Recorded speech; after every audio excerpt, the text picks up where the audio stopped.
بسم اللہ الرحمن الرحیم۔ السلام علیکم۔ سپریم کورٹ آف پاکستان سے بڑی خبر آ گئی، تحریک انصاف کا بڑا کیس لگا دیا گیا۔ دوسری طرف جسٹس بابر ستار نے مقتدرہ کی نیندیں حرام کر دی۔ صدیق جان کی ایک اور خبر سچ ثابت ہوئی۔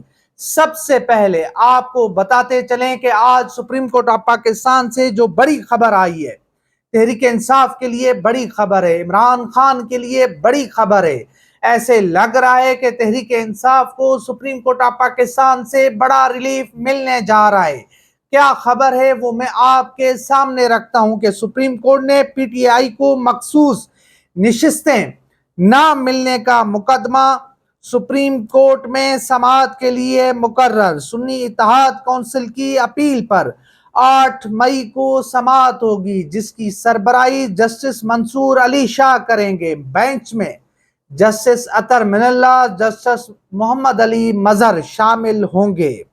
اور یہ بڑا اہم کیس ہے۔ جس طرح تحریک انصاف کو مخصوص نشستیں نہیں دی جا رہی، دوسری طرف ان کا حق، ان کی مخصوص نشستیں پارٹی اور نون لیگ میں بانٹی گئی تھی۔ یہ تحریک انصاف کی سیٹیں تھیں اور عمران خان صاحب نے اس حوالے سے قاضی فائز عیسیٰ کو خط بھی لکھا تھا۔ تحریک انصاف اس حوالے سے بہت بڑی پریس کانفرنس بھی کرنے جا رہی تھی۔ اس حوالے سے میں نے آپ کو صدیق جان صاحب کی خبر دی تھی کہ انہوں نے خبر دی ہے کہ پاکستان تحریک انصاف کے وکیل، نوجوان وکیل ابو ذر سلمان نیازی، علی اعجاز بٹر، انتظار حسین پنجوتا اور باقی وکلاء ایک بڑی پریس کانفرنس کرنے جا رہے ہیں، جس کے اندر وہ سپریم کورٹ آف پاکستان میں جو تحریک انصاف کے مقدمات کو لٹکایا جا رہا ہے، تحریک انصاف کے مقدمات کو سماعت کے لیے مقرر نہیں کیا جا رہا ہے، اس حوالے سے قاضی فائز عیسیٰ کے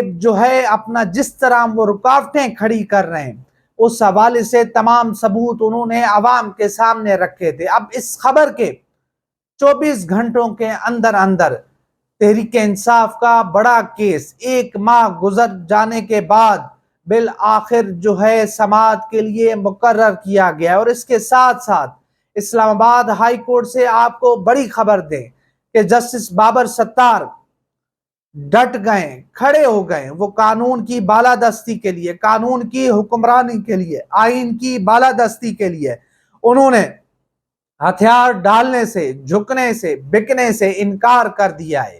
ہم دیکھ رہے ہیں کہ جسٹس بابر ستار کی عدالت سے جس طرح سے انصاف ہو رہا ہے، جس طرح سے وہ ادارے جو قانون آئین کی دھجیاں اڑاتے ہیں، جو عوام پاکستان کو کیڑے مکوڑے سمجھتے ہیں، اب ان کے گرد گھیرا تنگ ہو گیا ہے۔ آج جسٹس بابر ستار کی عدالت سے بڑا حکم نامہ آیا، D G I be in کے خلاف جو ہے توہین عدالت کی کارروائی شروع کر دی گئی ہے۔ آج جسٹس بابر ستار نے ان کی ایک متفرق درخواست کو خارج کر دیا ہے۔ وہ کیا کہانی ہے، وہ کیا قصہ ہے، وہ بھی میں آپ کے سامنے رکھتا ہوں کہ آج دراصل اسلام آباد ہائی کورٹ میں کیا کچھ ہوا اور کس طرح آگے جسٹس بابر ستار ان جو ہے آئین دشمنوں، ان قانون دشمنوں کے خلاف آخر کیا کچھ کرنے جا رہے ہیں۔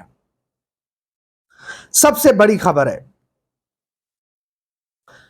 آڈیو لیکس کیس میں اسلام آباد ہائی کورٹ میں دلچسپ صورتحال اس وقت بنی جب اٹارنی جنرل کے اسسٹنٹ نے آئی بی کی جانب سے جسٹس بابر ستار کے سامنے پیش ہو کر کہا کہ آپ کے کیس سننے پر اعتراض کی درخواست واپس لینا چاہتے ہیں۔ جسٹس بابر ستار نے کہا کہ وہ درخواست پہلے ہی مسترد ہو چکی ہے۔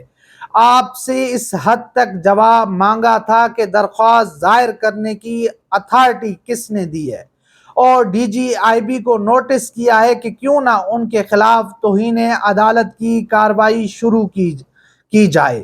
اب آپ نے جو کہنا ہوا آرڈر آنے پر کہہ دیجیے گا۔ اس لیے آپ کی متفرق درخواست پر رجسٹرار آفس کے اعتراض برقرار ہیں۔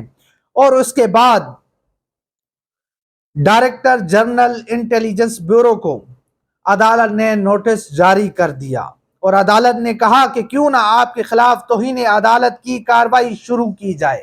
اصل میں اس سے پہلے P T A, Pakistan telecommunication authority اور پیمرا، ان تمام کی درخواستیں جسٹس بابر ستار کی عدالت سے 5-5 لاکھ روپے جرمانہ عائد کر کے ان کی درخواستوں کو ردی کی ٹوکری میں ڈالا گیا تھا۔ ان تمام اداروں کا مقصد یہ تھا کہ جسٹس بابر ستار ڈر جائیں، جسٹس بابر ستار صاحب جھک جائیں۔